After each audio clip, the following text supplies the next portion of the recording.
Right, good evening. Welcome to this evening's Planning Committee. It's now 6 p.m. and I'd like to start the meeting. I'm Councillor Sisterson and I'll be chairing this evening. I'd like to remind everyone present that this meeting is being live streamed and recorded for publication on the Council's website. There's no planned fire alarms this evening. In the case of an emergency, please evacuate the building using the nearest available exit and congregate at the assembly point, which is outside the college. Okay, so item 1 on the agenda, apologies for absence. Have we had any apologies, Carly? Just Councillor Fletcher. Okay, so just from Councillor Fletcher. So item 2 on the agenda is the minutes, which is page 5 to 14. I move that the minutes of the Planning Committee meeting held on the 10th of June 2025 are approved as a correct record. Are there any comments on the accuracy of the minutes? No, so approved? Yeah. Item 3 on the agenda is items of urgent business, and I have not agreed to any urgent business. Item 4 on the agenda is declarations of interest. Does anyone have any declarations of interest to make?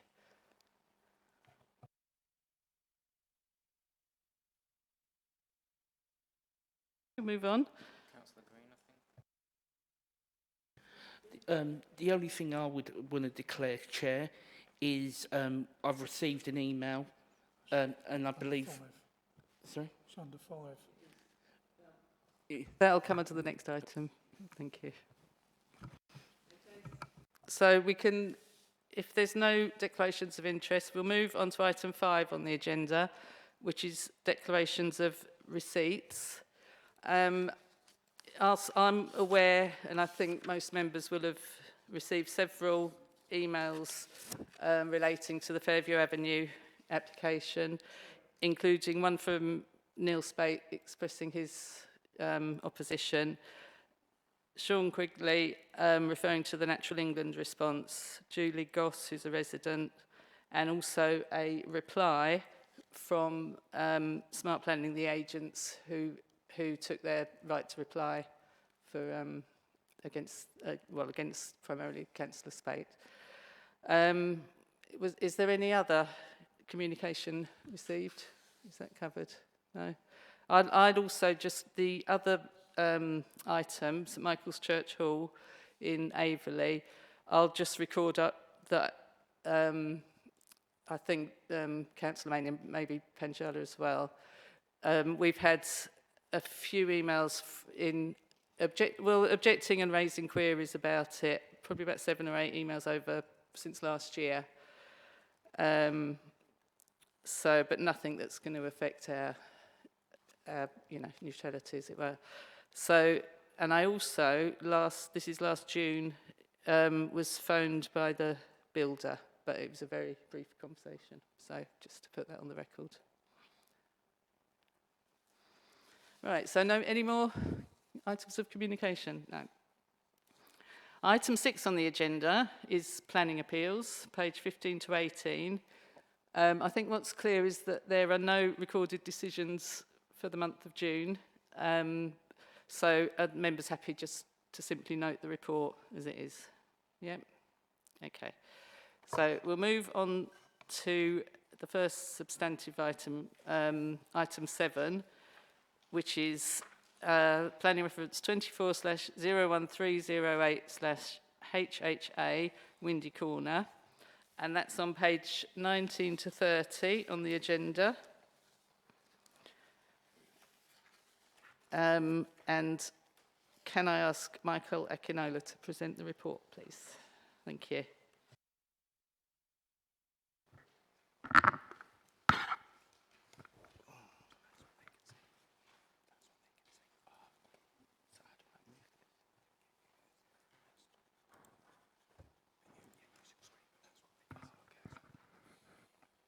Sorry, just getting used to this.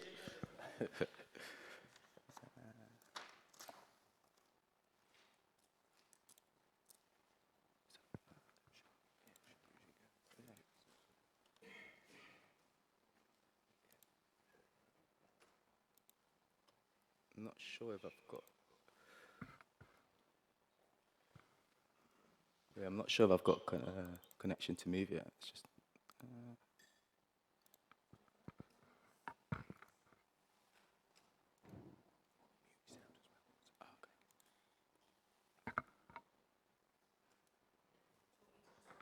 Yeah, if that's okay. Yeah.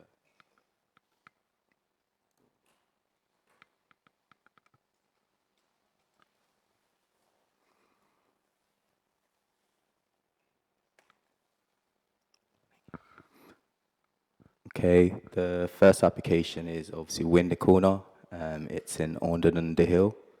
Can you get it? As you can see, it's detached. The site plot is quite sizable. There's a few outbuildings surrounding the application site. As you can see from the aerial photo, sort of the typography surrounding the site. And this is the proposed scheme in the site plan. So as we can see, the scale of what's been proposed on that side is a side extension, two-story side extension. Is what's been proposed there.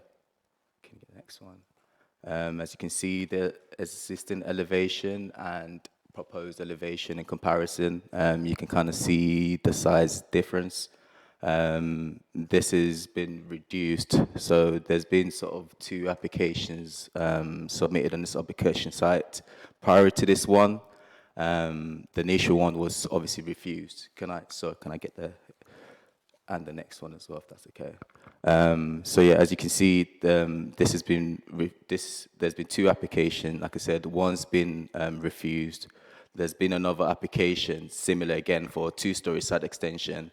The only difference in this current application is literally it's been reduced by 600 millimeters. The previous application was obviously refused. It was appealed by the appellant and also dismissed by the inspector, who obviously, can I get the next slide, please? And the next one. The next one as well, please, yeah. So yeah, as you can see, the size of the original property is around 126 square meters.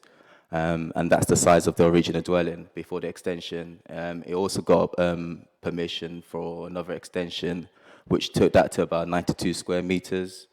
And then this proposal in itself is around 39 square meters. So in total, that takes it to about 132 square meters, which when you compare that to the existing dwelling, which is 126 square meters, that's quite substantial. So that takes it to over 100% in terms of the extension added to the original property. And like I said before, there's been two applications there, one in 2018 and one in 2019. And the 2019 one is the one, like I said, was dismissed by the inspector. Can I get the next slide, please? And obviously, this is more or less the summary of the appeal decision, essentially relating to the impact of the openness on the green belt, as well as the size of the extension being well and truly over 100%. In terms of obviously the original property. So essentially my direction of travel and recommendation is to refuse it. I don't see nothing else has been altered from the previous application. Like I said, the only change is it's pretty much been reduced by 600 millimeters in width. And that in itself isn't substantial enough for us to then, there's nothing new in the material that would essentially make us go into a new recommendation of an approval. So essentially, a refusal is recommended. Thank you. Thank you for that. I think what we're going to do now, we'll move on. We've got speakers, so we'll ask the speakers for their contributions. Then we'll ask, if you have any questions for the speakers, we'll ask while they're there. And then following that, we can go back for questions to the officer. Okay, thank you.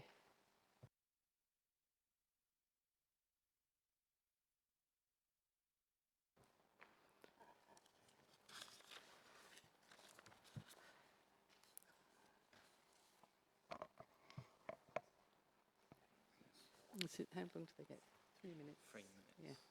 Is this Emily Penson Clark? Yeah. So you've got 3 minutes to speak. So thank you.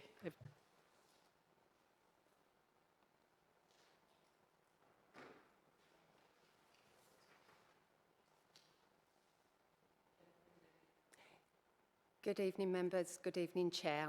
I would like to formally object to the officer's decision regarding my planning application, specifically concerning how Greenbelt policy has been applied. The area in question is no longer accurately characterised as open Greenbelt land. It is bordered on 3 sides by established residential development, effectively forming part of an existing urban fabric. In planning terms, this would be more appropriately described as grey belt, a description increasingly used to reflect land that, while previously open, is now enclosed and functionally integrated with surrounding development. Both the National Planning Policy Framework and local planning guidance recognise that land enclosed by built development may be treated differently from open countryside. In this case, my property clearly forms part of the surrounding neighbourhood, both in appearance and location. Development here would not contribute to sprawl or conflict with the core aims of Greenbelt policy. The officer's report does not appear to give due weight to this context, nor does it reflect the evolving interpretation of Greenbelt policy as it applies to grey belt scenarios. It is vital planning decisions account for sites' actual character and context rather than rely on a static or outdated policy interpretation. Furthermore, while I accept that each planning application is assessed on its own merits, I find it difficult to reconcile the decision on my modest proposal with recent approvals in the immediate vicinity. My neighbours to the left were granted permission to construct 2 entirely new properties on what was formerly open land. To the right, another application for 5 new homes was approved. Additionally, just 2 doors down, a single-storey house has been substantially extended into a large property, seemingly beyond what would normally be considered proportionate in a Greenbelt setting. In contrast, my proposal is for a simple 2-room extension. A room would serve as a snug and a playroom for our ever-growing family. It is a modest and personal addition to a home I've lived in for 20 years. This is not a new dwelling or an excessive or intrusive development. With great respect, I believe the planning system has not been applied fairly in my case. My application poses no harm to the openness or character of the area, and I respectfully ask that it be reconsidered with appropriate recognition of the site's current context and reduced policy constraints applicable to Greybelt. Thank you for taking the time to consider my comments. I really appreciate it. I trust fairness and consistency will guide any further review. This proposal is rooted in a genuine need, not in excess, and reflects a responsible approach to development. Okay, thank you. Is there any just questions for the speaker? Councillor Jones. Thank you, Chair. It says here you lived here for 20 years, is that right? Yes. And you would like to increase the size, families growing, and you just like to, yeah. Exactly that. How long ago was it that these other premises nearby have been extended?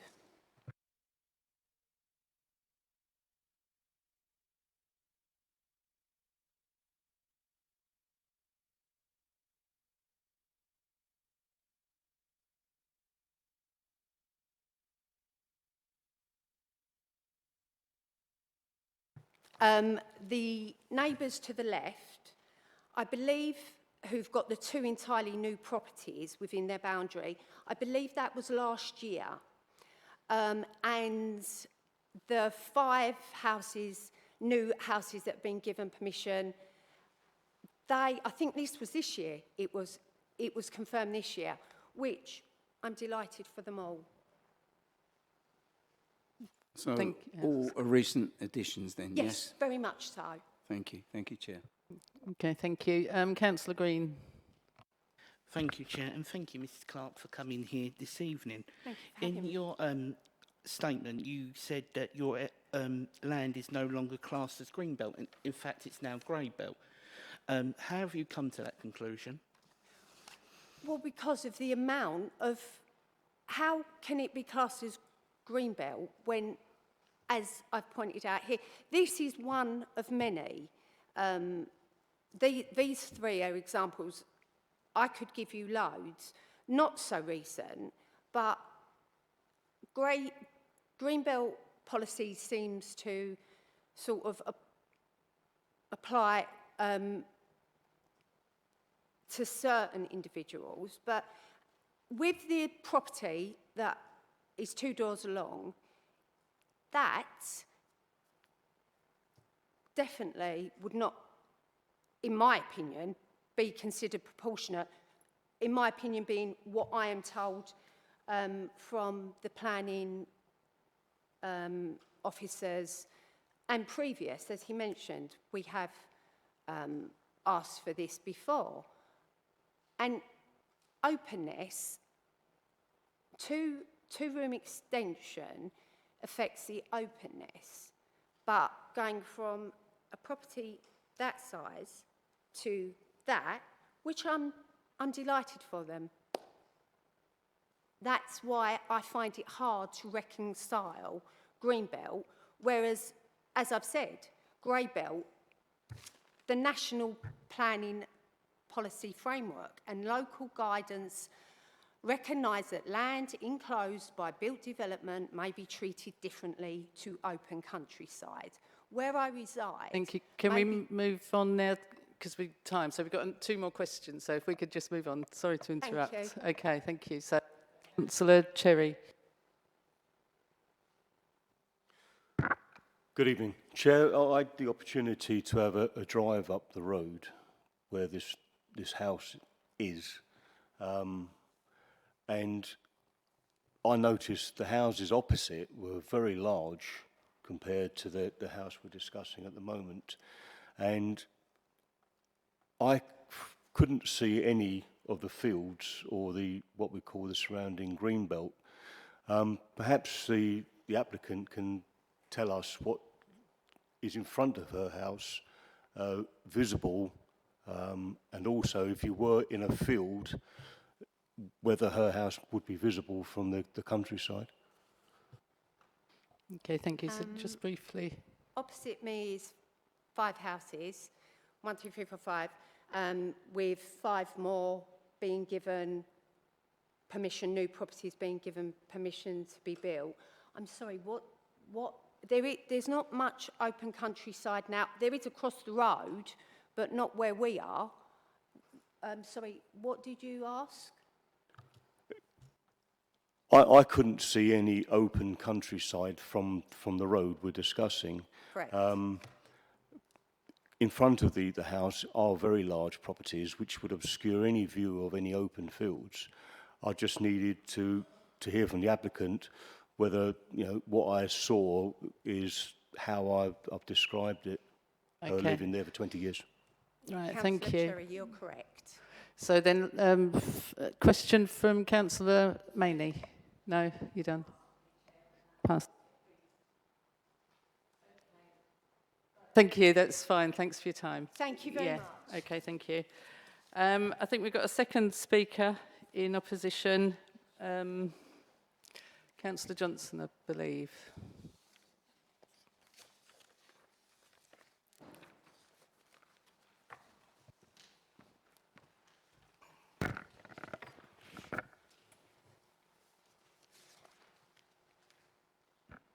Ready? Yeah. Good evening, members, and thank you, Chair, for allowing me to speak in favour of this home improvement, as that is exactly what you have in front of you. A home extension to improve life and enable a family to make it their forever home. As has been discussed, this is a large plot, and the extension will not cause any significant harm to any of its surroundings. And after all, a 4-bedroom home having more than 2 reception rooms is not unheard of in today's modern living. Rather than considering the size of the original house when using the 2 reasonable size rooms adaptation of the MPPF, I'd urge members to look at the size of the plot and consider that it is only a 2-room extension we're talking about anyway. Surely Greenbelt policy was never designed to withhold families from enjoying their homes. I have to say, as the applicant has mentioned, I struggle to accept that this area is still considered traditional Greenbelt, as many housing developments have been granted permission to build larger homes on smaller plots. And most, if not all, the 4-bedroom homes have at least 3 reception rooms. I'm not aware of any neighbour objections, and I strongly believe this should be given great weight when debating home extensions. Applications have begun to come in front of this committee in what was designated Greenbelt, but being amended to Greybelt, as they're surrounded on 3 sides by residential living.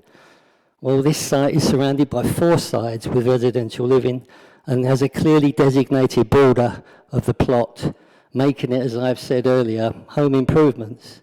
I would therefore respectfully request the committee look at this application as a family trying to improve their forever home and continue to live here in Thurrock for many, many more years to come with their ever-growing family. Thank you.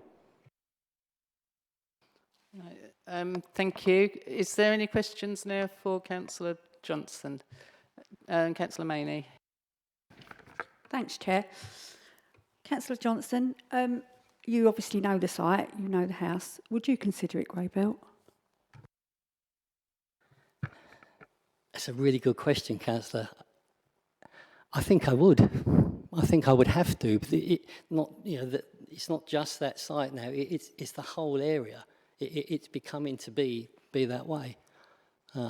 So if you want a simple yes or no, yes, I would. Are there any further questions for Councillor Johnson? No? Okay, we'll move on now if there's any questions to the officer. Thank you.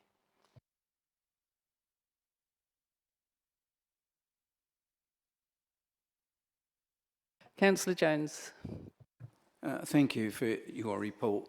When the application went through to appeal, it openly stated that, in their opinion, the extensions or improvement or whatever should we say it wasn't out of character within the area in which it was in. It did state that, didn't it? So, in your opinion, do you agree with that?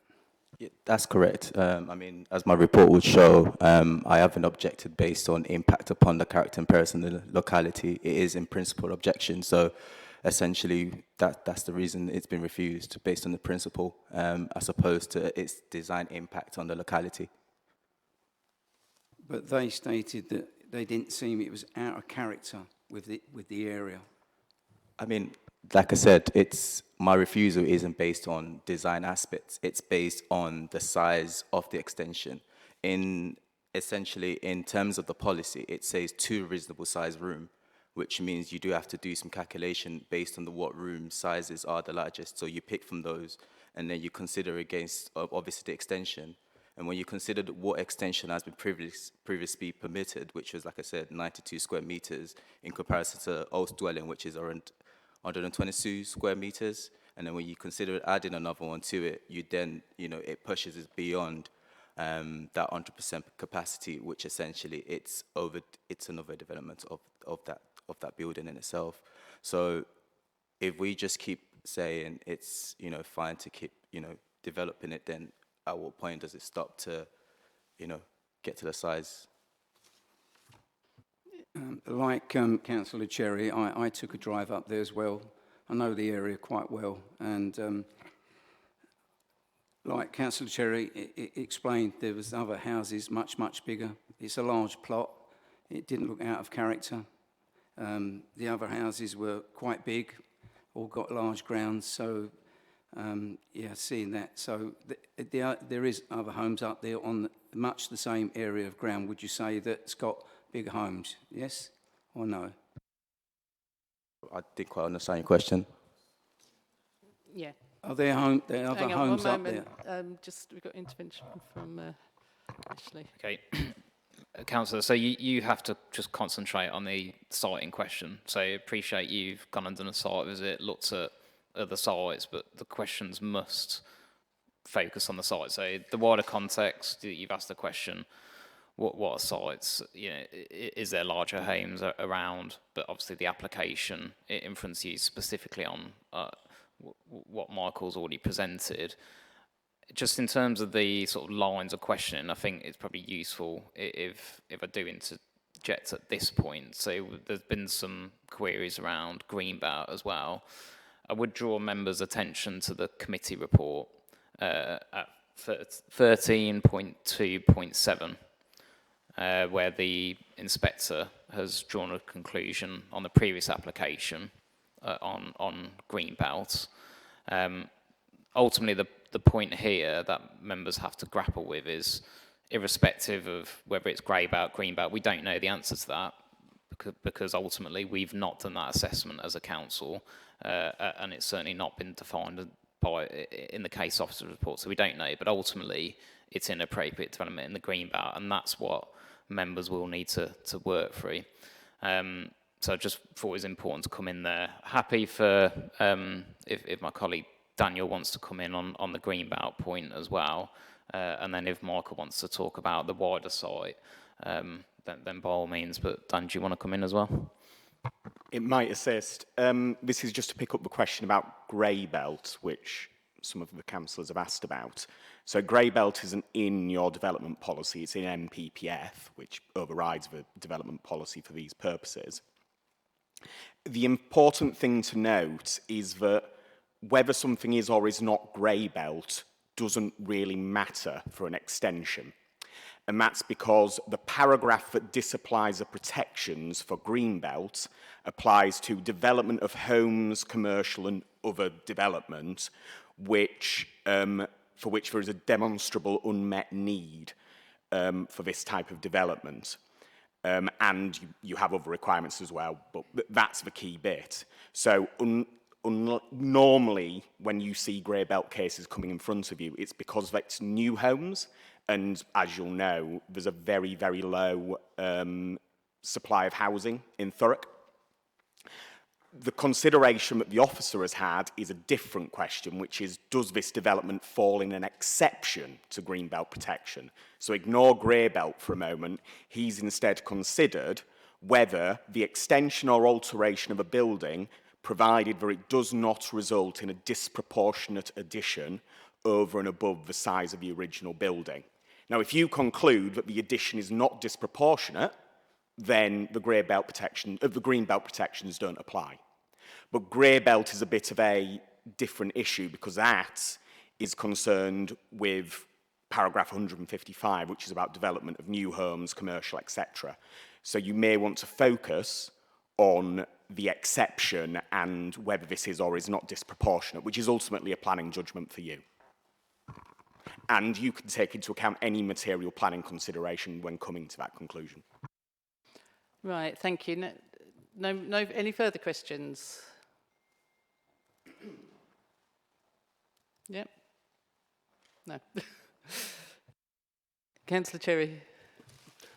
Just because I'm new to planning, it's a question I can ask now, it might help me for the future also, is when you're looking at the bigger picture of the development, you're obviously applying some sort of mathematical process to the size of the rooms, etc., etc. But how much credence do you put on there not being any complaints from any other, neighbours or any other people who use the road or any other persons who might be affected by this? I mean, does that at all trump the actual process of the mathematics of your planning? Yeah, I think Ashley will come in there. So consultee comments are relevant. So in this instance, there's no objections, and within the case officer report, I think it's 13.51 to 13.53. It talks about the neighbouring impact, and I think really that's where I'd focus members in Councillor Jones's query, rather than kind of looking at other properties. What's the impact on neighbouring amenity, which I don't think there is any. But in terms of consultee comments, they are absolutely relevant, but they don't trump all of the material plan considerations. So you could, in theory, have 1,000 objections to a scheme, which would be very difficult for planning committee to hear. But ultimately, committee may come to the decision that actually the need for that scheme outweighs all those objections. So just because there's none does not mean that we in a position where we should go and approve. You have to look at all those other material factors which Michael's articulated. Okay, thank you. If there's no more questions, we can move on to debate. So would anyone like to? Councillor Kelly. Thank you very much, Chair. So I think the report is very well put together by the officer, and to an extent I do agree with the officer's recommendation on how they've come to it. It's clear that this is a matter of principle inside the green belt. It is in the green belt whether we like it or not. So if we are going to approve, obviously we have to come up with reasons for doing so.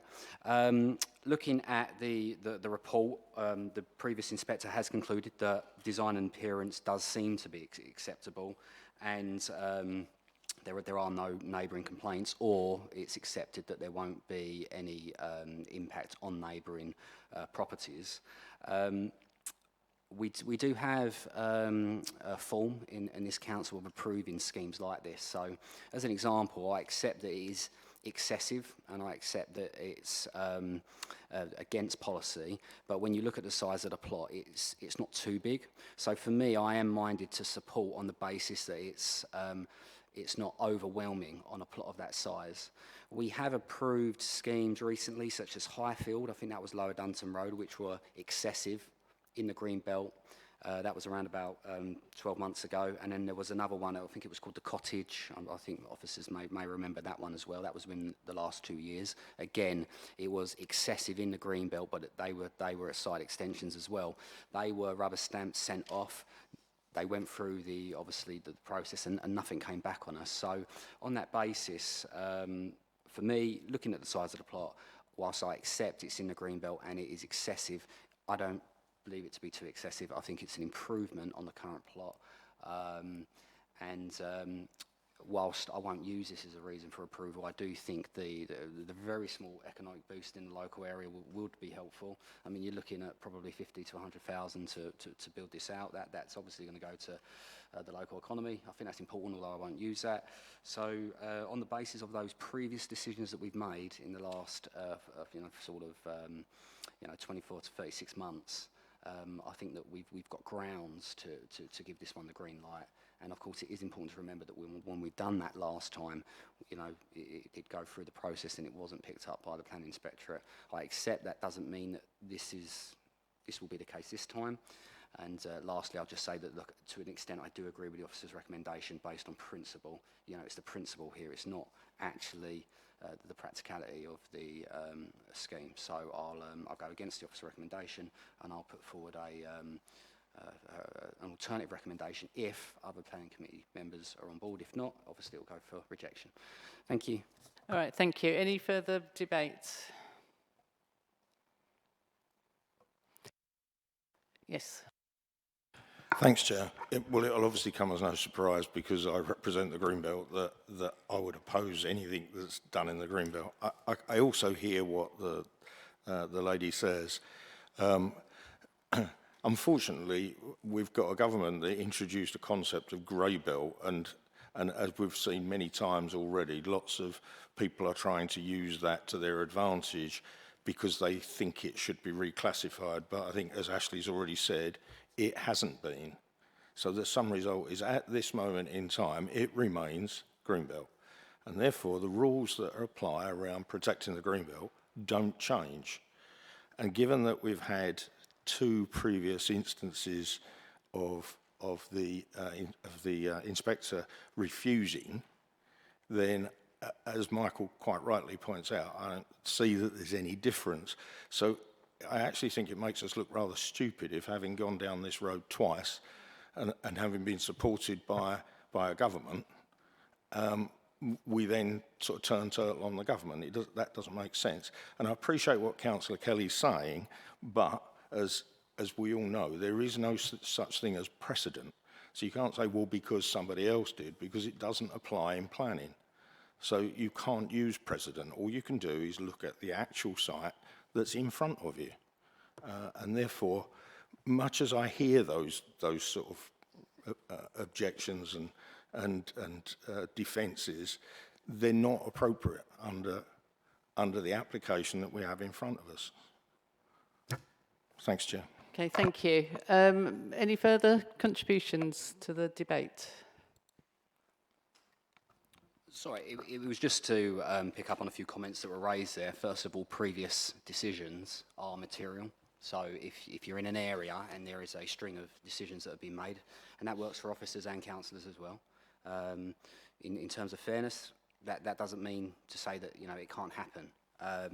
So previous similar is, in my opinion, a material consideration. And in second of all, what I would remind Mr Taylor is that whilst, you know, the principle of the green belt is still active and there is harm to the green belt, we have done this before. It went in front of, or it was sent off to government. The Secretary of State would have had an opportunity to call that in. They chose not to do that. So whilst I accept this is against policy, if it's really that big a deal, this stuff would get picked up, but it doesn't, because the government acknowledges as well that, you know, planning committees are allowed to judge these decisions based on their own merit. So I'm not arguing against Steve's point, but planning committees do have the ability to come up with a different conclusion than officers. And I will say it again, I don't disagree with how the officers come up with the recommendation. If I was a planning officer, I'd probably come up with the same recommendations, but I'm not. I'm a councillor, and I have that ability to go against an officer recommendation. Thank you. Thank you. Is there any further comments people would like to make? If not, shall I try and make some sort of summary of what's been said? The question really is whether the extension is proportionate to the size of the existing building, to the size of the plot. And we can take on board that there's no complaints from neighbours, there's been no complaints from the... No objections, that's the word. The grey belt, I think, is a bit of a red herring, if that's the way to say it, because it hasn't been reclassified. It remains green, so whether it's green or grey is not relevant. The question is, as we've heard, is whether it's proportionate to the existing size of the building and the existing extension. So I think, if that's a fair summary, if we're ready, we can move on to the vote. Is everyone ready to do that? Yeah. So I'll read the recommendation and we'll see if there's a proposer for it. Okay, so the recommendation is that the Chief Planning Officer be authorised to refuse permission for the development following to those items set out in section 16 of this report. Is there anyone happy to propose that? Councillor Lydiard. Councillor Green. We'll go to the vote now. So those who agree with the recommendation that the Chief Planning Officer be authorised to refuse permission for this development. So those in favour of that refusal, put your hands up now.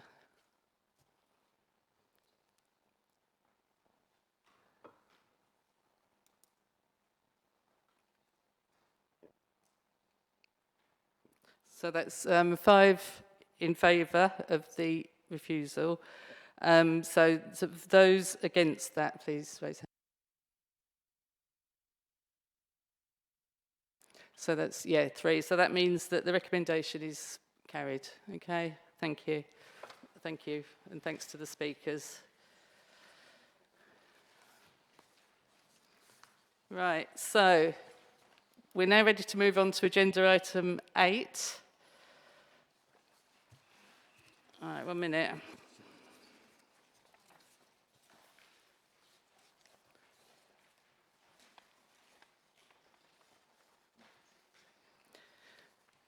Yep, ready to move on. Okay, so item 8 on the agenda is application 25/00078/OUT Land at 22 and to the rear of 18 to 28 Fairview Avenue, Stamford-le-Hope, Essex, and page 31 to 62 on the agenda. So can I ask Jonathan Keane to present the report? Thank you, Chair. Evening, members.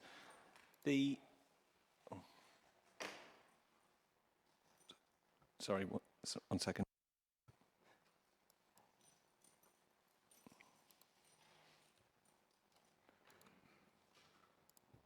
It's not working. Thank you. Sorry about the issues tonight. So the application before you tonight for Fairview Avenue is the red line site area on the screen. Pop the next slide, please. So that's the red line shown on an aerial photo. Next slide, please. So the application seeks outline consent with all matters reserved except for access and layout for the 8 dwellings shown on the screen.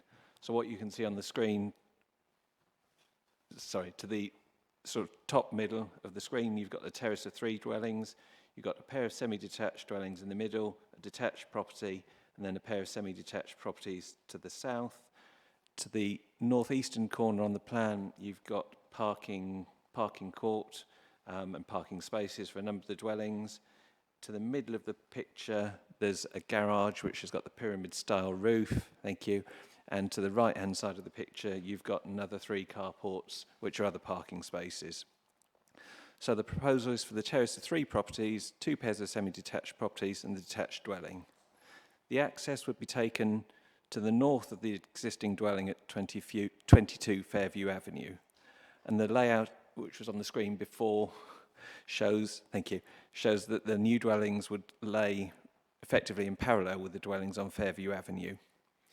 The existing land is to the rear of the existing properties on Fairview Avenue and is within a residential area, so there's no in principle objection to land within an urban area to be redeveloped of a development of this type. Whilst the application is in outline form with some matters reserved, layout and access are for consideration. The proposed layout of the dwellings to the middle of the site and parking to the eastern side of the site indicate that the development of this type could be provided on a site that would be acceptable to neighbours in terms of distances from the back of nearby properties. The indicative elevations on the next slide, thank you, show that the dwellings would be 2 stories and the parking courts and garages would be single-storey pitch roof buildings. Those dwellings are not dissimilar from the scale and proportions of other dwellings in the nearby area. If we could just flick back one more to the site plan, please. The site plan shows that 2 parking spaces would be provided for each unit, 3 visitor spaces, and parking would be provided for the existing dwellings at number 22 and 24 within the new site. The Highways Officer has indicated that the level of parking is acceptable for the proposal, and it is also considered by planning officers that the access point would be acceptable for the proposed development. With regards to ecology matters, it is noted that concerns have been raised by neighbours in their letters. The Council's Ecology Officer has carefully considered the proposal and has not raised any objection to the scheme. Proposed Condition 21 requires the submission of an ecological management plan. This will ensure further surveys are undertaken prior to any development commencing. This will ensure that ecology matters are fully dealt with. In light of the above, the principle is considered sound, the layout is considered sound, and other matters of detail are all acceptable or could be covered by appropriate conditions, so approval is therefore recommended. Thank you. Okay, thank you. What we'll do is we'll move on to speakers and then we'll come back for questions of the officer. Okay, so there's a statement of objection. Our first speaker is John Freeman, who's here. And it's on page 4 of the speaker's booklet.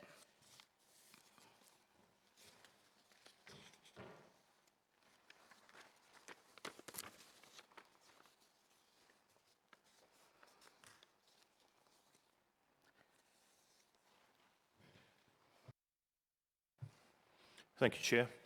Thank you, committee. My name is John Freeman. I live in 14 Fairview Avenue, Stanfordley Hope, right next to the proposed development. I've been a resident there for over 40 years. The salient points of my objections are as follow. Firstly, the area proposed development is in fact a series of gardens that were originally part of even number properties in Fairview Avenue. Over the years, these end halves have been purchased plot by plot and left to overgrow over a period of excess of 40 years. To such an extent, there are now numerous fully grown trees, bushes, vegetations that provide homes to badgers, squirrels, hedgehogs, slowworms, foxes, a huge bat colony and numerous types of birds. I believe that this development will totally destroy the numerous ancient trees that provide habitat for huge amounts of wildlife. Secondly, the waste drainage that serves Fairview Avenue is already inadequate, and every time it rains for a prolonged period, Fairview Avenue is severely flooded. I believe that any further development in the area is only going to make this problem worse. We have spoken to Anglian Water, who refused to rectify this situation by updating the drainage, but instead have stated it is cheaper for them to financially come out and unblock the drains as and when. Thirdly, no access has been given to the landowner of the land immediately north, the plot of 1. Fourthly, HGVs and similar construction vehicles will not be able to navigate the junction of Fairview Avenue and Rectory Road. Already, large vehicles regularly get stuck there, and residents are constantly being asked to move their cars. The houses in Ryde Drive are built on an old gravel site, a gravel pit, and what appears not to be evident in the plans is that the gardens in the houses in Ryde Drive are approximately 15 foot below the rear gardens of this development, which will allow zero privacy from people looking down into the rear property from their great height. And I believe that fencing will have no effect on limiting this problem. Soil erosion from this area is also a concern. And it's currently held back by the roots of a line of mature trees. The proposed access to and from the site, I believe, is far too narrow, creates a blind spot, and this may lead to a number of traffic accidents, if not a few near misses. I believe the original plan was to demolish a house at number 26 to give wider access. In my opinion, parking spaces are all squeezed too tightly and only accommodate people parking their cars if they constantly shuffle around. And I fear that the easier option of parking in Fairview Avenue will be taken, especially by visitors. And lastly, that all of the houses were built in 1904, and the name Fairview Avenue is what it says on the tin. It gives a fair view across the river Hope Brook towards the hills of the old St Clair's golf course, and granting permission to develop may necessitate considering after the change the road name to not so Fairview Avenue. There are other reasons, but I believe I'll run out of time. Thank you. Right, thank you very much. Is there any brief questions for the speaker? Okay, now the second speaker, Councillor Spate, he's the ward councillor. He's also got a statement of objection. He's, like I said, not able to attend, so can we take it that people have read his statement? Yeah, and go on from there.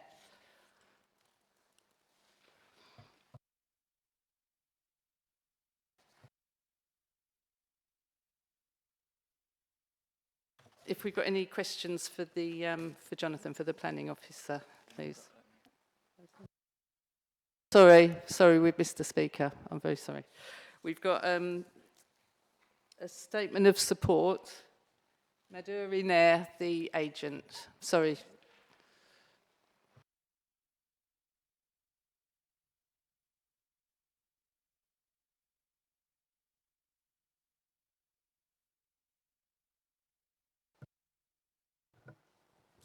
Good evening, Chair and members. Thank you for the opportunity to speak in relation to this item. I am a town planner and the agent for this planning application. The application before you results from a thoughtful design process supported by 2 positive pre-application processes engaged in with the council. Owing to this, the application proposes a well-designed development which is considered appropriate from a planning perspective in all respects.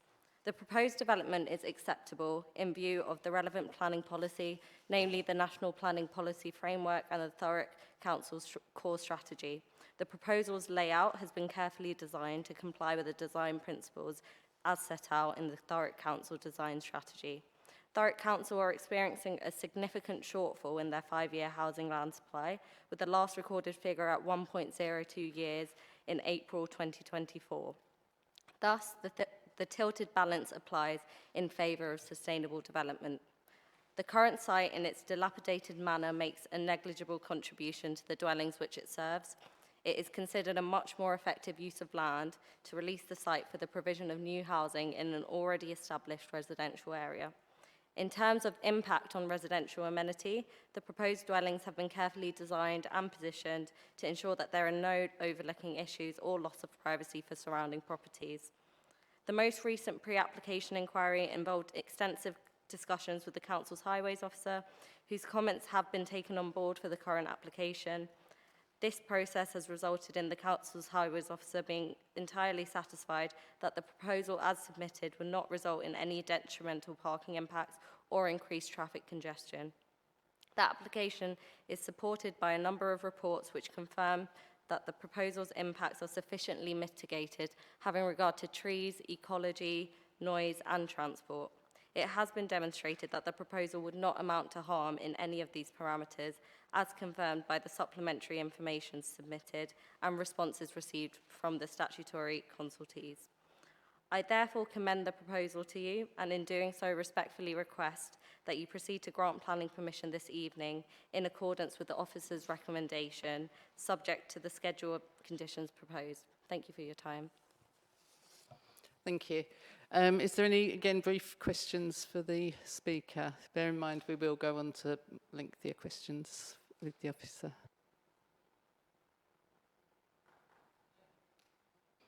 Okay, thank you very much. Thank you. So if we progress now, and if there's any questions for Jonathan about the presentation. Okay. Councillor Green. Thank you, Chair, and thank you, Jonathan, for your presentation. So to access these properties, can you just confirm it is between 20 and 22? Yes, there's an existing access road that would be widened via the demolition of an extension to one of the properties. Carly, is there any chance you could pop the slides back up for me?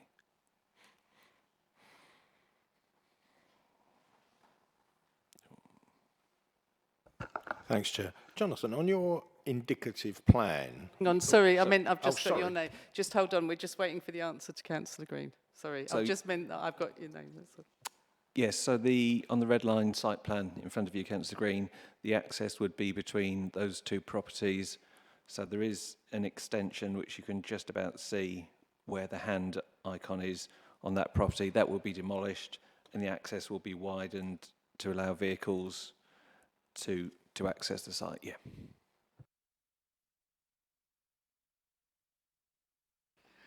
Has number 22 been informed that their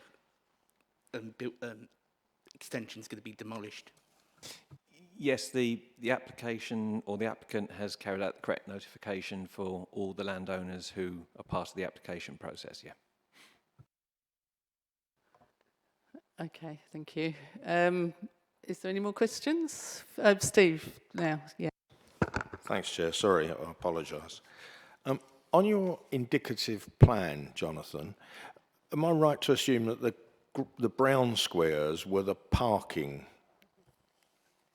Yes, so what we've got here, so we've got the dwellings sort of running diagonally down. The area with the hand there is a covered carport. Then you've got parking spaces in front of the carport. Those are 3 outdoor parking spaces. That's a double garage there. And then you've got carports there with 3 parking spaces in front and 3 more parking spaces in front there, yeah.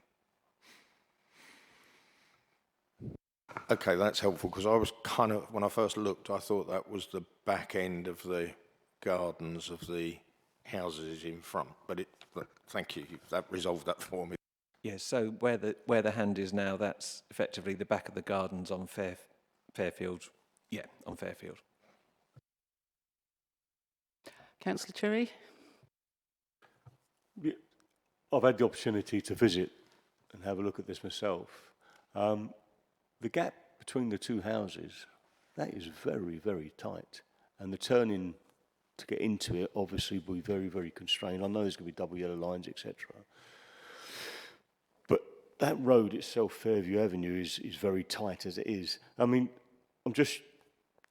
the worst scenario is if we needed fire engines to attend these houses in the future, more than one fire engine.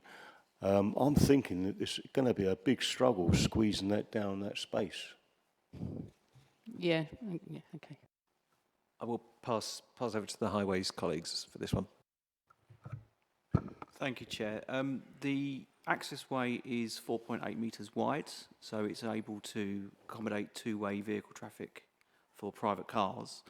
The swept path analysis has been supplied by the applicant, identifies that a refuse vehicle can access along the route from Fairview Avenue down the access road, and there is a turning head suitable for that vehicle to make a three-point turn, so they can go in and out in forward gear. And just to point that fire engines are smaller than the council's refuse vehicles, so if a refuse vehicle can make that manoeuvre, then emergency vehicles should be able to do that as well. Thank you. Councillor Jones? Thank you, Chair. Thank you, Jonathan, for your report. Just adding to what Steve said about the parking situation there, you've got the carports. So if there's a car parked in the carport and he needs to get out and there's a car behind, is it right that that car's got to move to let him out? That would be correct, but the way the spaces have been allocated, the carport and the space would be for a single dwelling, so it should be the same family or same occupiers who would need to move their own cars, yeah. And tandem parking isn't unusual in these type of areas. Do you want to follow that up? Just 1 minute, follow Thank you, Chair. And adding to that, there's a couple of other spaces that, I think it's 3, isn't it, belong to the houses in the front that was taken away? Yeah, there will be 3 spaces provided for one of the properties and a double garage provided for one of the other properties as well. That's correct, yeah. Okay, thank you. Councillor Cherry, do you want to come back with a question? Here again, I think this particular proposal has attracted quite a few complaints from local residents, and perhaps they should be listened to. These properties would be quite impactful, I think, on... Can we hold that for the debate? At the moment, we're just questions of fact, okay. if that's okay. The question then just, would be, has, in this planning process, consideration not been given to, say, bungalows, which would then free up other additional housing, those people selling houses that could house families, moving into bungalows, which would be less impactful, and maybe use less vehicle movements, etc. Thank you for the question. So the application as submitted is an outline application with access as one of the reserve matters. The application we have before us and are considering tonight shows indicative 2-storey dwellings. So that's how officers have considered it, and we considered there would be no significant harm arising from that proposal. As you know, the applicant's agent is here this evening, so she will have heard what members have been talking about, but certainly the consideration tonight before you is the indicative 2-storey properties. Okay, I'd like to ask a quick question, if that's right. Reading the report, 13.7.13, it talks about biodiversity net gain. Now, on the report, it says it is considered possible to achieve more than the mandatory 10% uplift on site. But looking at the documents online, the biodiversity net gain report says there's going to be a loss of 76% of habitat units and 100% of hedgerow units. So I can't see that there's any... How can that 10% uplift be achieved? That's the question.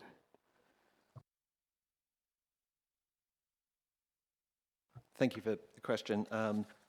I've got the response from the ecology officer who provides his professional advice for officers, which we then incorporate into the report. So I note note the comments you've made about what's in the assessment. His response says, given the lack of, or given what's on site, it should be possible to achieve more than the mandatory 10% uplift. We have put a condition on there, so condition 22, which is our sort of standard BNG condition, and that ensures that if that isn't provided on site, it would be provided elsewhere. So it would be covered within that condition. So Yeah. I take your point about what may be in the report. Our advice from the ecologist was that it would be possible to achieve it, but even if it wasn't, that condition would cover that provision off-site. Any further questions? Thank you, Chair. Jonathan, so these houses, if they're built, they would be facing the rear gardens and, say, the living rooms or dining rooms or whatever of the existing houses. Is that the case? Yes, the frontages of the properties would look towards the rear of the properties on Fairfield Avenue. I think from memory the distance was in excess of 21 metres, which is a standard. It is a proper or reasonable distance in urban situations. So we are satisfied that those back-to-back or back-to-front distances would be acceptable and wouldn't be unusual in this type of area. Thank you. Councillor Kelly. Thank you. Just checking the history of the site. So we had an application reference, is that 2015? Advice given on the erection of 8 dwellings? Yes, there have been 2 formal pre-applications for the site, yes. Okay, and just looking at the history of the site again, so elements of the application are visible via the existing historic track. That's, I assume, this is the entrance in and out, the historic track. Is that correct? Sorry, which bit were you referring to? Sorry, I missed that. Sorry, 4.1, John. It's practically the whole paragraph I wanted to talk about. On page 35. Oh, yeah.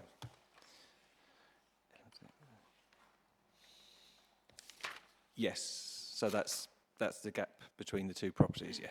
Okay, and then obviously these would be residents' back gardens, and then over the years they've obviously been approached, and I'm correct in thinking that they've sold their back gardens. Obviously, I don't know if it's one at a time or on block. Yeah, I understand. That's how the developer has managed to obtain the red line, yeah? Yeah, I understand that some of the owners, some of the plots may still be owned by the owners, so if permission was granted, then there would presumably be a sale process. But in terms of the planning application, we can't consider the ownership of the land, so we can't consider who owns it today or who may own it sort of 6 months down the line. We have to consider it sort of ownership blind, if you like, yeah. Okay, thank you. And then, I don't know how relevant it is, but I'm sort of slightly confused. So if they was to get planning permission, strictly speaking, they might not be able to develop. Am I following that? They would then, you assume, have to go back to the landowners and ask permission or offer a sale of the land. Is that correct? Yeah, potentially if there was one of the plots that didn't want to sell, and that scuppered the scheme, then potentially they wouldn't be able to build the scheme out. But in terms of the application itself, all the landowners that we know of have been notified and the correct process has been followed. And as I said, we can't consider who owns the site. Okay, any further questions? Councillor Green. Thank you. Could we have the map back up, please, just for a moment? Where the track is and the land ownership.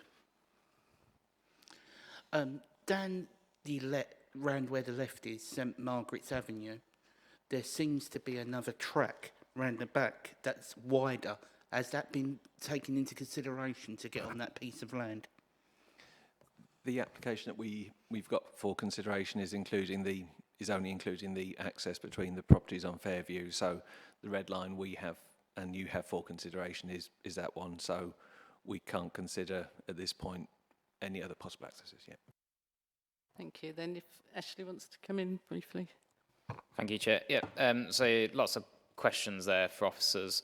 There wasn't anything which is absolutely fine in terms of the sort of tilted balance, but just did want to draw that back to members because that is particularly pertinent when you're going into the debate So just to remind members, the tilted balance requires us to sort of favour these sort of applications unless the impacts significantly outweigh the benefits that it accrues. So Thurrock's housing position is currently, 5-year land supply position is currently just over 1 year, which is why the tilted balance is triggered.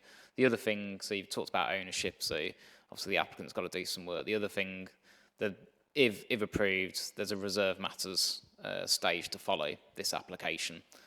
So there'll be another application for us to consider, subject to where you get to. Right, thank you. Any further questions, or can we move on to debate? Right, who would like to start the debate? Councillor Cherry. I've mentioned it before briefly. Thurrock, we're obviously looking to build more properties to satisfy our housing needs. But this particular site, because of the complaints regards being overlooked and the impactfulness of the buildings, to again perhaps go back to the developer and for them to consider, say, building bungalows, which would be less impactful, possibly less vehicles movement because of older people be attracted to bungalows may only have one vehicle between them. And by building bungalows, those people could sell their houses, which would house families that may be in the area, so freeing up other housing stock and providing bungalows, which elderly people need also in this borough. Thank you. Any other matters of debate? Thank you, Chair. I think there's, I know Ashley will put words to say how we've got to look at this application, but I look at it and the number of residents that oppose it, obviously they're the ones that live in the streets.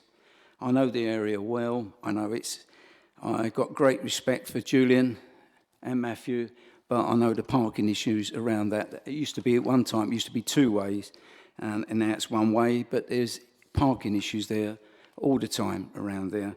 I'm looking at it where if they're going to extend the entrance to the build, should we say, and it's going to go right past someone's home, I think is very intrusive. As intrusive, I think, where the build is, where it's actually looking into the properties on both sides, Fairview and Ryde. You know, it's looking, we're supposed to be making life a little bit better for people and living standards better.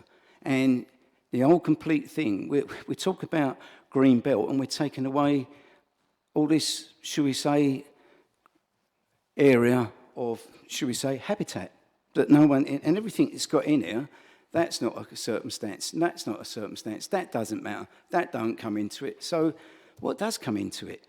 That's what I can't get. I'm only looking at it, the entrance to it.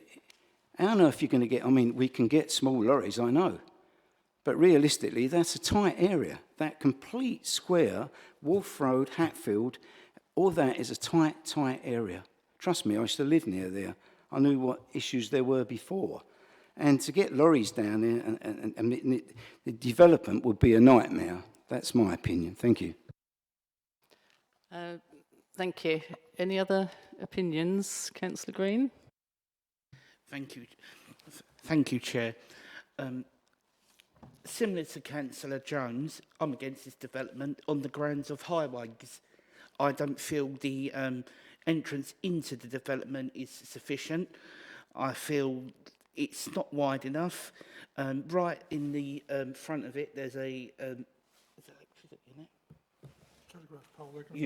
there's a telegraph pole which can be moved, but looking at the entrance to the development and the parking and the development at the back, which is overlooking people's properties, I don't feel we should be accepting this, and I am inclined to refuse. Thank you, Councillor Green. Any other? Councillor Ledyard. I think it probably will tidy up a fairly sort of scruffy area. We do need the properties in Thurrock. We're desperately short of Thurrock properties. Yeah, there are a few sort of issues against the access.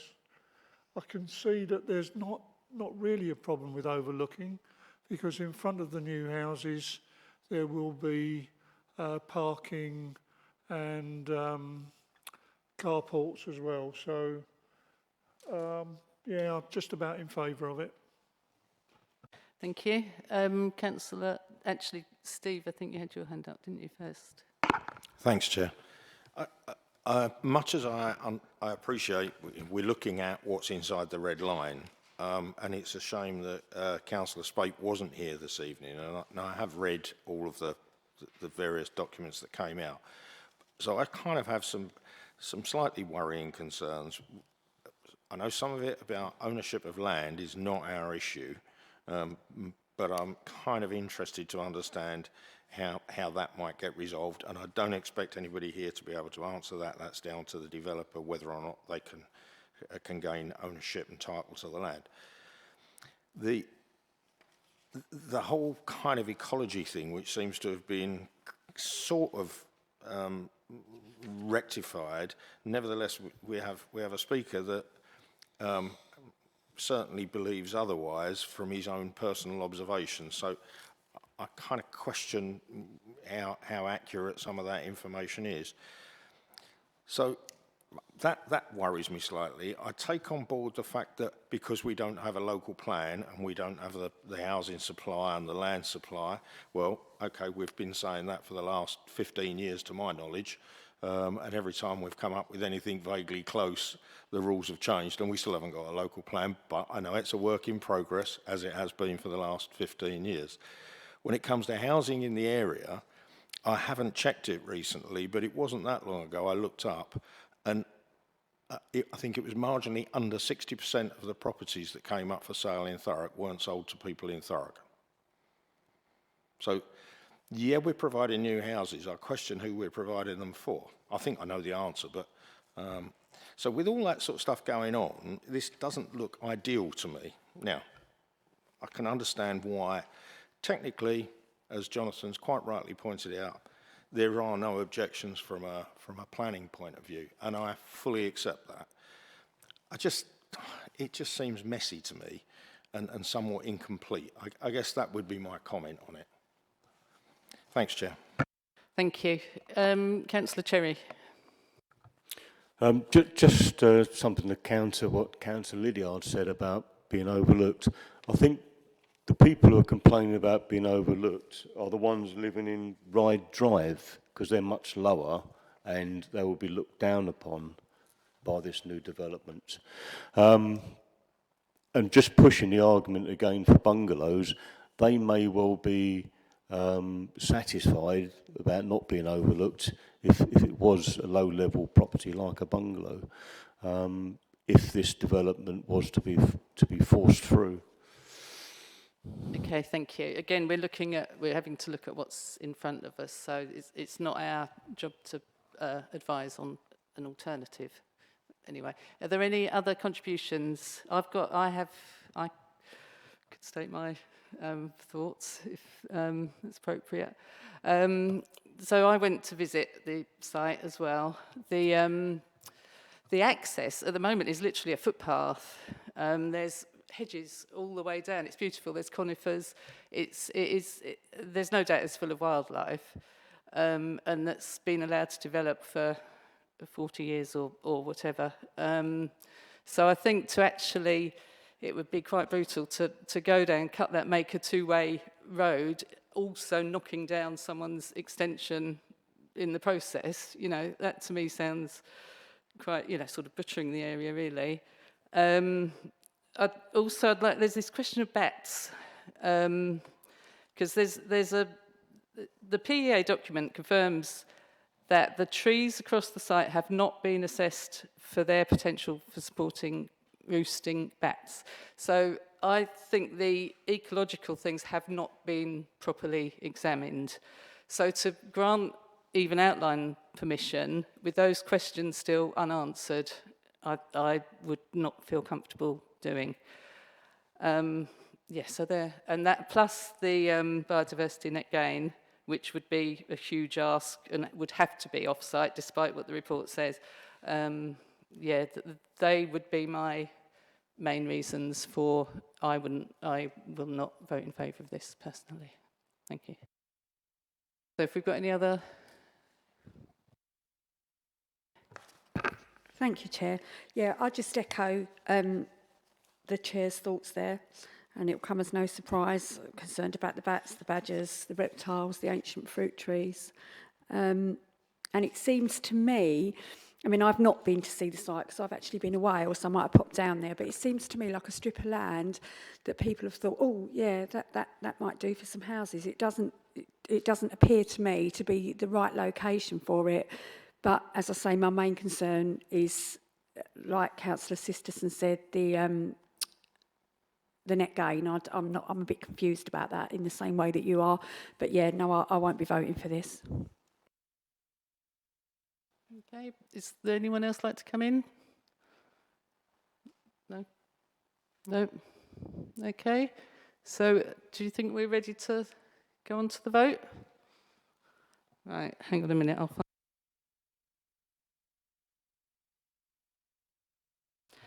Right, so the recommendation that the Chief Planning Officer be authorised to grant permission for the development subject to those conditions set out in section 16 of the report. Do we have a proposer? Councillor Lydiard. Do we have a seconder? Councillor Kelly. Move on to the vote. So all those who in favour of granting permission for the development subject to the conditions set out in section 16. All those in favour?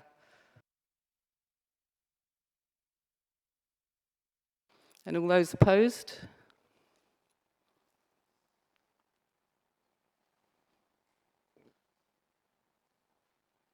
Okay. Right, so... Yeah. Right, so do we have an alternative motion? Chair, can I come in? Councillor Spate has put his words in. He is the ward councillor. He's listened to the residents, and so he's put an amended recommendation there. I don't know if that's acceptable to committee and officers and chair. If it is, I say we use that. All right, 1 minute, I think we're just going to bring legal advice in here. Thank you, Chair. Before that recommendation is put to committee, one of the other things that you can do under your constitution is send this matter back for the planning officer to further consider the concerns that you've raised. I raise that now because I don't think we would need reasons for refusal if you refuse, and I've currently got a list of highways, bungalows, BNG, ecology, as the key for, and possibly a size or a layout issue. As was flagged by Ashley, this is a tilted balance case which requires significant and demonstrable reasons why planning permission should be refused. And there is only a supply of 1.04 years of housing here. With that in mind, it may be that councillors want to take further advice from officers specifically on those possible reasons for refusal and whether they can withstand the weight of para 11D2 of MPPF, given it is an incredibly high bar. Thank you. Okay, thank you.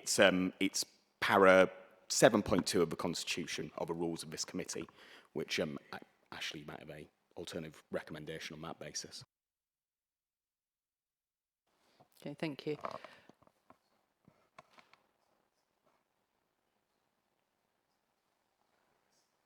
I think I'd add to that reasons for refusal the access, the ease of access.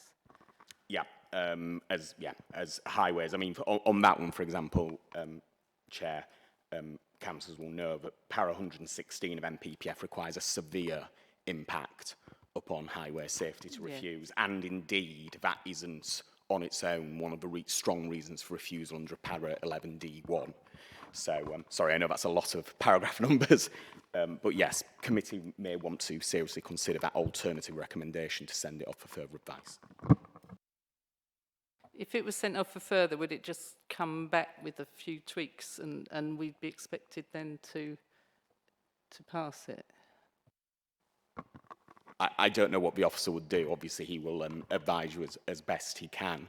I mean, the reason I'm raising it is I would have significant concerns about any of these reasons for refusal being defensible on appeal. Okay. So, Chair, so as articulated, the reasons and the debate effectively would represent indefensible reasons for refusal. So the debate that we've heard. The point being, highways, we've got our expert highways colleagues raising no objection to the scheme. We've got conditions on ecology that resolve the ecology matter. The point around bungalows is not a defensible reason. Parking as well, we've had dealt with by colleagues. Now, the point I was sort of getting to in terms of the alternative motion, based on that debate, I'd like to hear what an alternative motion would be, and then it may be that we have to come back to committee to address any alternative motion, which is likely to be minded to refuse, I expect. At that point, I think we need to cover off all of the points that members are going to raise. I think the point I was getting at, Councillor Jones, was the alternative motion must come from committee members, not externally. So it must be based on what you've heard today. Thank you, Chair. I shall put it from me then, Councillor Jones. And do you read out? So, but I would like to, I really appreciate the legal input and Ashley's input, and it's fully accepted, and we're learning all the time. But as residents, we see these areas, and I think we've got every right to sit down here and question what we see fit for the area in which these proposals are being put forward. So I would like to do amended a recommendation that refuse it on the grounds of, and Ashley, I'm asking advice here, can we put more than 1 point?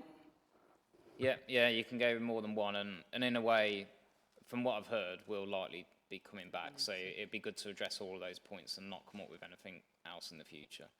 Thank you, Ashley, I appreciate that. Well, obviously it is access, habitat, and I think intrusion into the area. Is that Councillor Maney? Did you want to come in there? No. If that's all right, thank you, Chair. I would go for loss of privacy, if that's a material consideration. Overlooking nature conservation, highway safety. That's what I would suggest. Or Tom would suggest, probably. Yeah. Councillor, what did you mean by intrusion to the area? I mean intrusion, where the houses are being built. Basically, as Councillor Maney said, it is privacy. These houses will be overlooking other houses, whether irrespective they're in front or on the side or down the hill. It is on the slope. This development is on the slope. So, yeah, privacy intrusion was my version, but I'm quite happy with privacy. Thank you.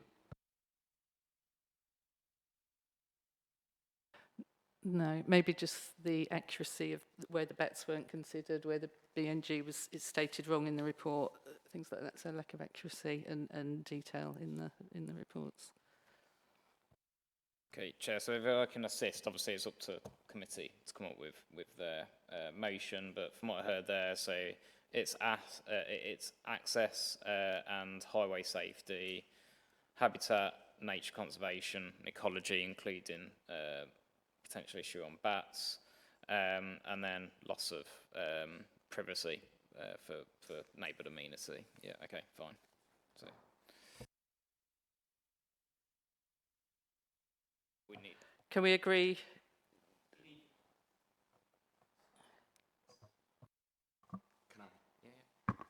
Councillor, I mean, if you use those, you'll also want to consider whether it's the committee rejects or the committee is minded to reject. So if you reject, it won't go back and won't have a further report. It is minded. It is minded to, yeah. Okay, sorry, I just wanted to make that sure. Councillor Green. Do you need a motion? A worded motion? Because I've been working on one.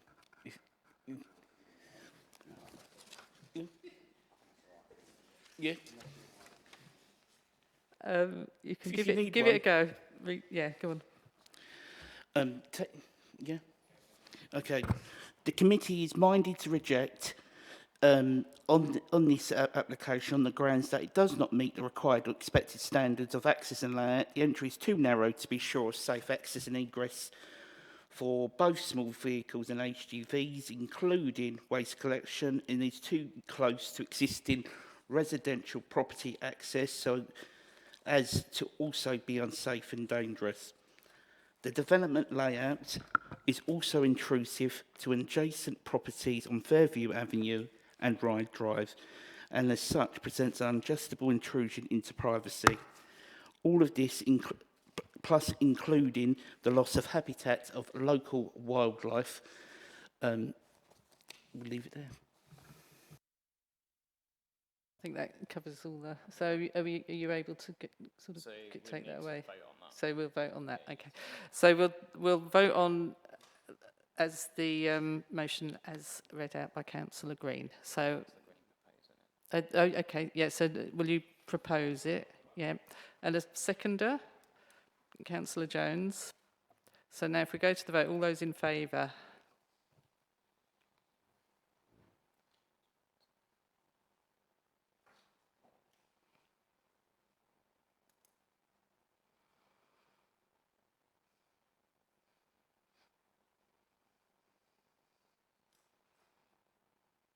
Okay, and all those against?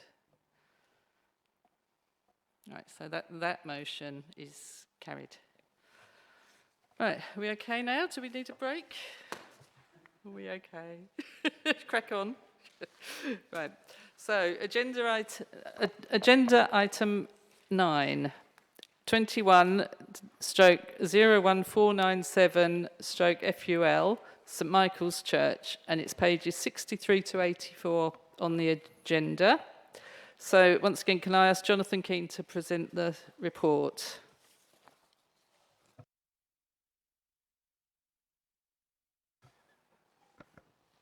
Thank you, Chair.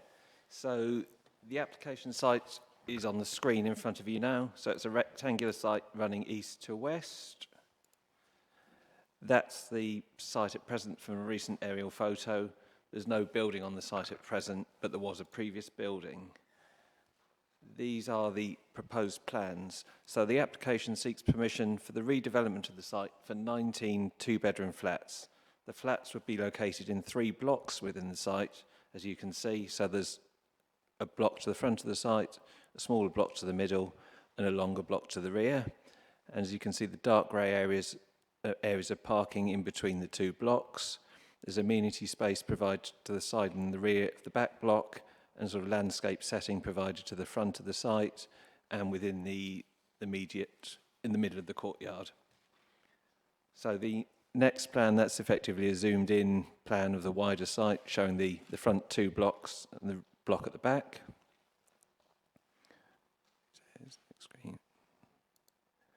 So that's the elevation fronting Mill Road. So the first block is a small 2-storey block with a pitched roof, and on the left of the slide you can see there's an existing residential property to the left, and that's looking at the side of the front block, showing a 2-storey building with a pitched roof.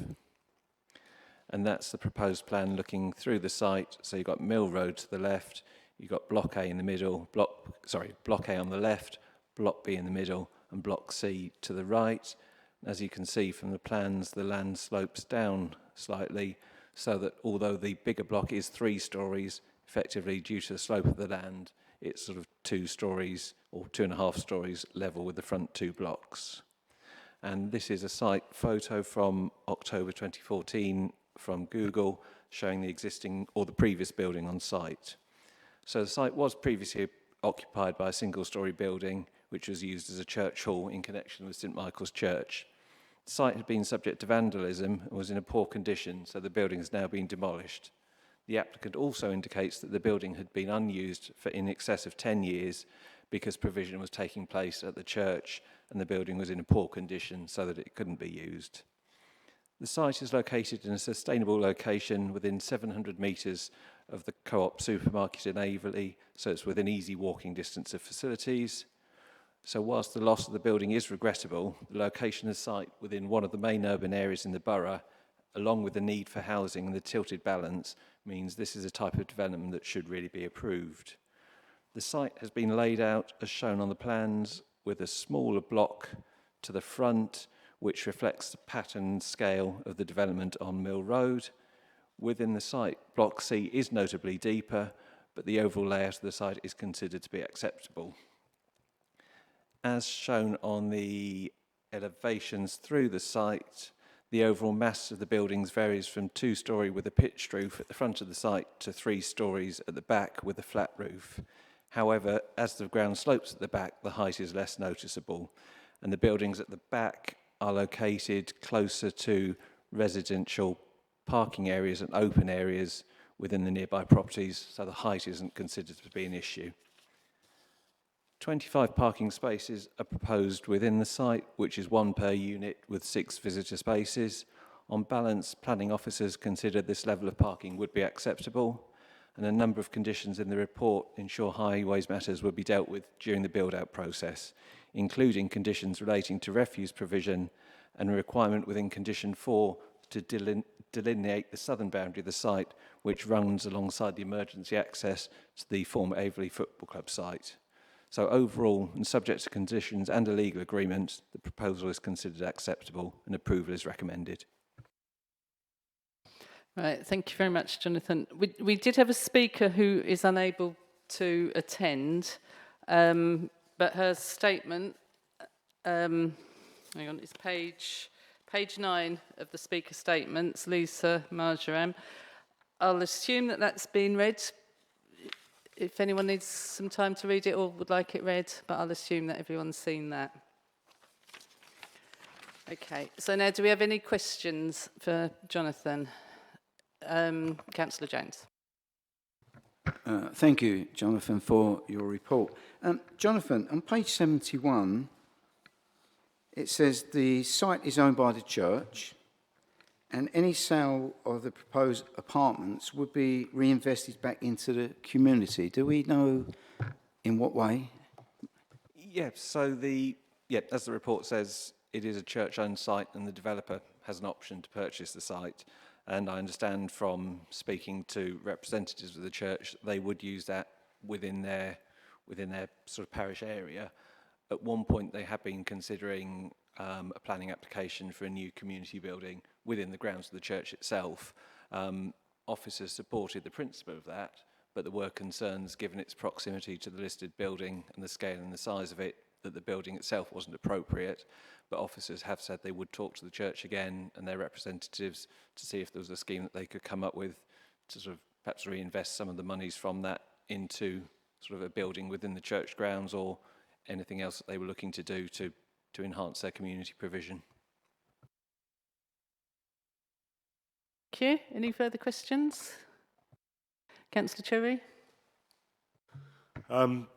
People living in these flats, they often don't have access built in for, say, drying clothes. Become a problem in the flats, causing damp and mould, extra use of electricity, having to have a washer dryer. Could the developer consider a drying area for clothes in amongst their the amenity spaces? There is a good area of amenity space to the middle and the rear of the site where potentially they could look at providing some drying space. It's not something we could put in as a condition, but I understand your concerns about sort of potential future living conditions for those occupiers and the costs associated with electricity. So it's understood, but it's difficult to put a condition in for that.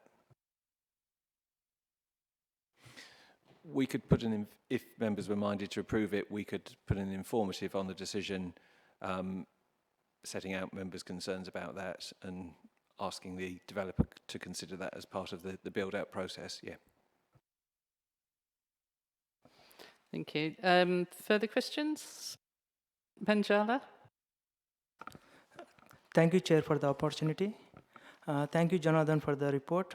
As per the report shows that 43 responses have been residents objected. So just I want to know how many residents have supported this proposal. You have that data with you?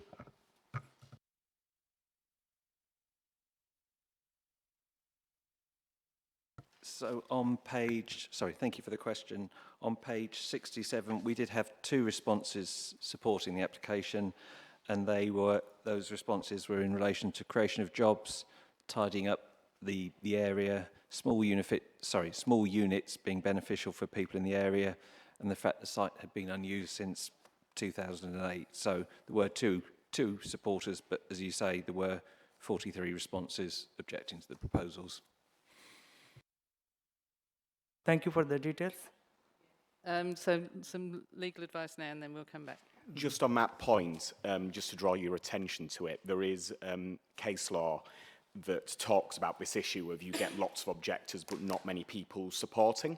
And the case law says that ultimately the need for houses is a national issue, and so that you don't get people rocking up to the inquiry or to put in support letters to a application doesn't mean that there is not support for the application. So you may want to consider when thinking about why people don't write in to say, oh, I support this. That may well be because the houses are not built yet, so no one knows that they're there to buy. I hope that assists in understanding why you might get lots of rejections but not many supports. Okay, do you want to come back?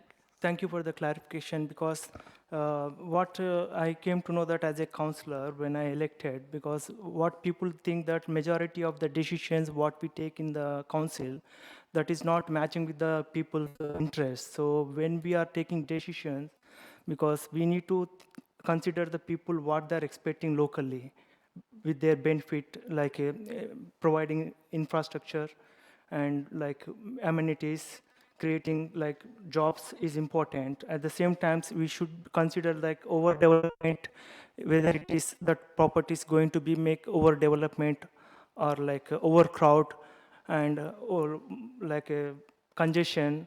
All these things need to be taken into consideration, because I think maybe the planning officer has gone through all the objections, what exactly they are expecting from the residents. Thank you. Thank you. Are there any other questions? Oh, sorry, Councillor Green. Thank you, Chair. How can you miss me?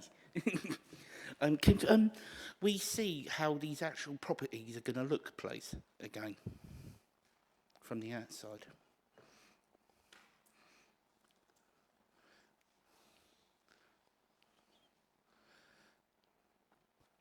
Okay, so the colouring on the plans, please don't assume it's going to be a black building, because it's not going to be weatherboarded. The detail on the plans show it would be red. So this one says red multi-stock brick and smooth grey roof tiles, but there is a condition on the decision, on the proposed decision, that materials should be agreed with the planning team before the development commences. So it's yeah, we would agree the final details if permission was granted. Only reason I brought that up is I thought it was going to be that colour, so it would be in similar character of the rest of rest of Mill Road. Yes. So yeah, I looked at it and I thought it's going to be a completely black building with grey roof, but yeah, that's not. It's the way it's been coloured doesn't probably help your consideration. Yeah. So it's showing a red multi-stock brick. So we would make sure that any materials were suitable for the area. Cheers. If I can ask one more, if that's okay, Chair. Thank you. The only other thing I was concerned about is the flats are at the back of the development, which would that be overlooking St Paul's Close? Because at the current moment, it looks like it is. So I did do some anticipating this question, I did do some measurements earlier. So the closest point of the flats here to the building at the back is 15.9 metres. The closest point at the front to the side of that building is 7.8 metres. The closest point from here to the house on Mill Road is 13.3, and the closest point from here to the building at the back is 13.3. But as detailed in the report, the window pattern has been designed to avoid as many windows overlooking the side elevations. So the primary windows in the front block look forwards, the primary windows here look forwards. So there are limited numbers of side windows that look towards the residential properties at the side. And this area where I've got the cursor is a sort of shared parking area, and the area here, again, where I've got the cursor, is a shared parking court for the residents at the back. So the properties are effectively sort of a lot further back, roughly where the hand is. So we don't think there would be issues with overlooking from the proposal. Thank you. Was there further questions? Steve, were you next? Yeah. Yeah, thanks, Chair. This might sound daft, but I haven't read it anywhere. But just from some of the questions, these properties are going to be built not for the local authority, but they're for commercial sale. It's a standard private residential scheme. Yeah. That's what I'd kind of assumed. It was just some of the questions made me, I don't know, think maybe they were going to be for the local authority. No, it's a private developer with the option for it. Yeah. Thanks, Jonathan. Okay, further questions? Thank you, Chair. Jonathan, page 74, 1362, car parking, and by council's own admittance, it says that there's four spaces shortfall. Once again, I know parking's not always a major consideration, but nevertheless, it's still a consideration. There's no other way we can improve that for parking, because it says here that people can walk to the co-op, or there's still quite a walk down at Mill Lane to go to Aveley High Street, I can assure you. So the scheme before us sets out the number of parking spaces and number of units, as in the report. On balance, it's considered, given its location in an urban area, the tilted balance applying again with the lack of housing supply, the provision of a number of small units, which is beneficial for the sort of council's housing stock, not this housing stock within the borough, rather than the council's housing stock, then it's considered on balance is acceptable, and the tilted balance applies, and we recommend approval. Any further questions? I've got a couple, if that's okay. Can I just confirm that there'd be no vehicle access from the Bellhouse Avenue, from the new estate behind, onto these flats?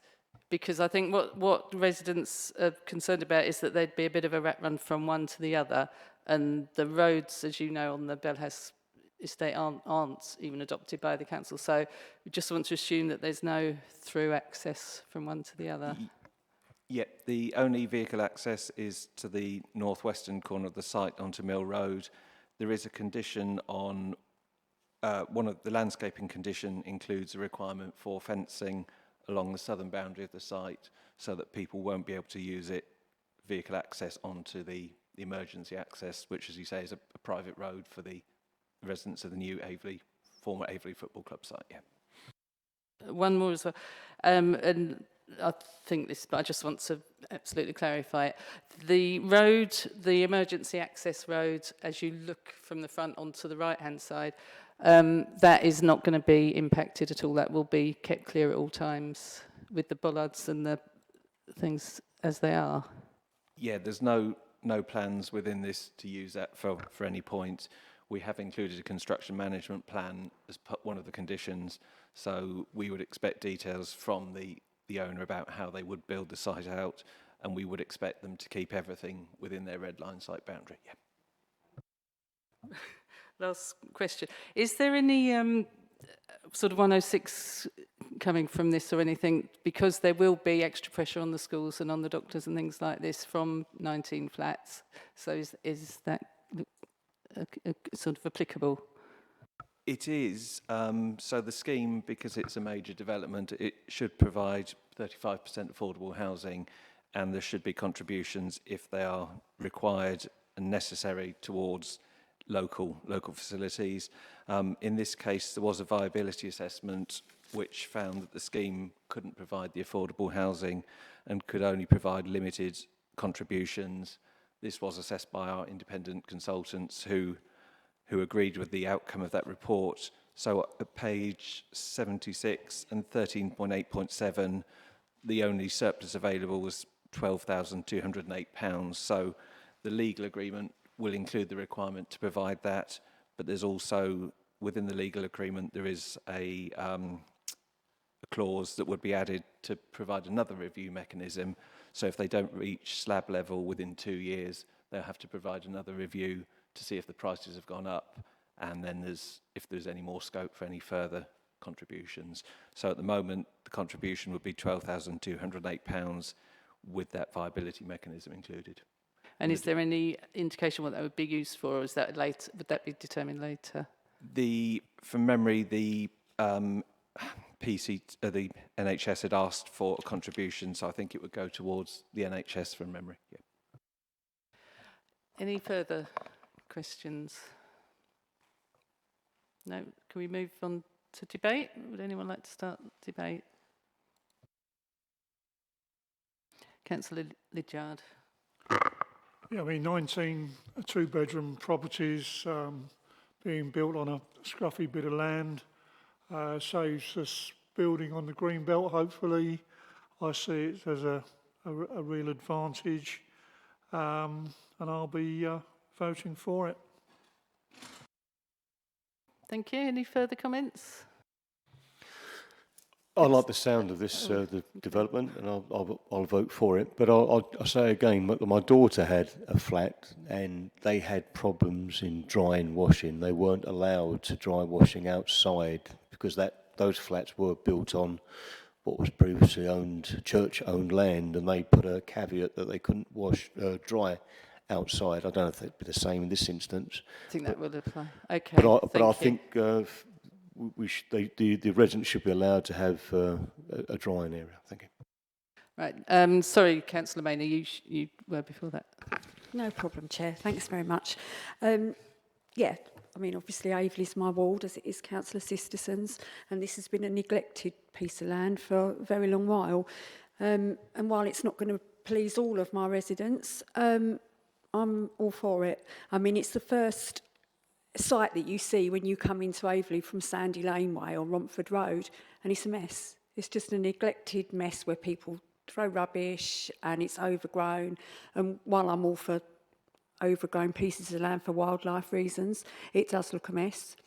And we had the same thing in Purfleet Road when we had the North Court flats, and people were quite opposed to it. And it was an old bit of land, really, didn't serve any purpose. And now we've got nice flats on there, and it looks completely different when you come through that part of Aveley. So I think it's a bonus. I think it's going to be a plus. I think it will look 1,000 times better than what it does, and I really have no objections to this at all. Thank you. Any further comments? Yep, Councillor Panchala. As a local ward councillor, I've got so many complaints about the parking in Aveley. We have a severe parking issue. People are already struggling, and whenever we have a football match also from the opposite teams, whenever they come to play, it will be a mess, and I will request to officers to come and visit when we have a football match, because they are not considering the parking when they are parking. So this is a major issue, especially in the new estate. So I prefer that this development is inappropriate into that area. So just have a look, consider about to review the local residents, what they're thinking, what they're facing, because this is a practical issue. I got so many complaints in the past also, I'm getting every time. So without creating proper parking for the existing properties, building new properties is the overdevelopment in my point of view, and I'm against for this proposal. Thank you. Thank you. Any other? No, just my opinion as ward councillor as well. We have 3 Averley ward councillors on planning, which is maybe excessive. Anyway, no, I'm all for it. I think this is the sort of place we should be building flats and houses. And I have got some concern about parking because there's no parking on Mill Road. So if the parking spaces within the flat development are full, there's no obvious alternative. But yeah, no, other than that, I think it's a good use of the land. And yeah, I'll agree with it. Any further comments? No. So are we ready to go to the vote? Hang on 1 minute.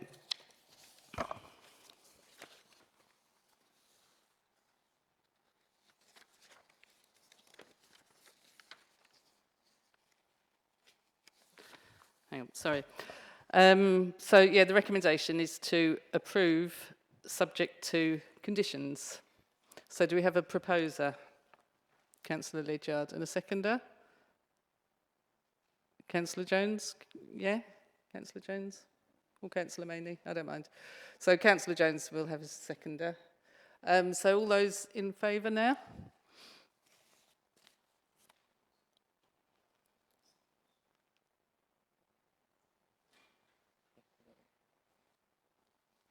And all those opposed? And any abstentions? 1 abstention, yeah. Okay, so that recommendation is carried. Yeah, you agree? Yeah. Okay. Right, good. So we can now move on to the final item on the agenda, item 10, 25-00270-FUL, Land and Buildings, Malting Lane and Ridgewell Avenue, Orsett, Essex. And that's on page 85 to 94 of the agenda. So can I ask David Stewart to present the report? Thank you, Chair. Can somebody operate the screen because I can't get control of it?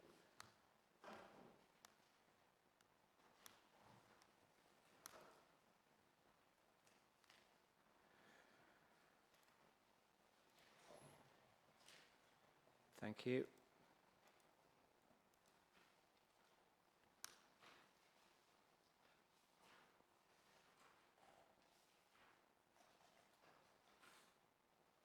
Right, sorry for that slight delay. Right, this is a fairly straightforward application. It involves remedial works to 20 houses on Maltings Lane and Ridgewell Avenue, indicated on the site plan there.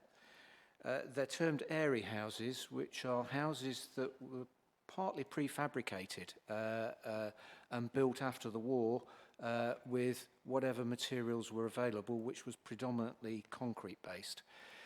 So these houses are reinforced concrete frames, clad with concrete panelling, which is has a pebble dash finish. They're houses that are declared defective under the terms of the Housing Act. They do suffer from extensive problems of condensation, water ingress, lack of suitable insulation, and because of the water ingress into the structure themselves, some of the structural elements of the units are beginning to deteriorate quite badly. So the scheme involves simply remediating all of that by removing all the concrete panels, and if I take you through, that's a typical house elevation. There are 4 different house types, each with very minor variations, but the proposal is essentially the same for each of them. Removing all of the concrete panelling and the timber weatherboarding in the gable at the top where my cursor is, and replacing it with newly applied insulation over which there is a rendered finish.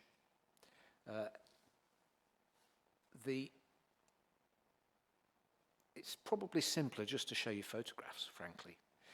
So these are area houses. You can see the existing construction with the concrete panelling.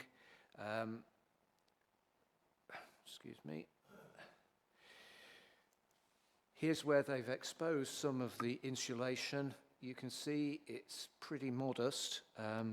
Some of it has asbestos in it as well, so that will all be removed. The photograph on the right shows you the new insulation being installed. Other works associated with the property involve lost insulation, where necessary, replacement double glazed windows, replacement front doors and back doors, and where there are porch canopies and enclosed porches, remedial works to those also. The render colour, it doesn't show it particularly well on this slide, for which I apologise, but the darker render is effectively running along plinth level along the bottom of the units, with the lighter grey colour on the rest of the houses. There are no extensions to these properties. There are no new window openings. So what is experienced by neighbouring properties will remain exactly as is. It's just simply a different finish to the houses. And that's really all I need to say. Thank you. Thank you. Do we have questions? Councillor Lidjard. I guess, is it the only reason it's here is because it's a local authority piece of work? Yes, that's correct. And my second question is, hopefully the cladding's not, hopefully cladding is fireproof. I'm sure it is, but yeah. Questions? Steve? Thanks, Chair. I'm not sure it's so much a question, but many of those houses were refurbished, repaired, restored, call it what you will, in exactly the same way about 20, 25 years ago. And many of them were semi-detached, and one half, because it was privately owned, was done, and the local authority part wasn't. So if anything, it will actually bring some regularity back to the area, I would assume. There's a range of different finishes. One of the properties in Ridgewell Avenue is actually got a brick face to it. So that's slightly different, but yeah, I agree. Any further questions? I'd just like to ask, will residents need to be moved out for the works to be done? I'm not aware that they need to be, and I'm pretty certain that they won't be. Thank you. Right, any debate that we want to be had? Straight to the vote. Yeah? Okay. So the recommendation of that is that the Chief Planning Officer be authorised to grant permission for the development subject to those conditions set out in section 16 of this report. So we've got a proposer, Councillor Green, and a seconder, Councillor Maney. All those in favour? That's pretty unanimous, I'd say. Yeah.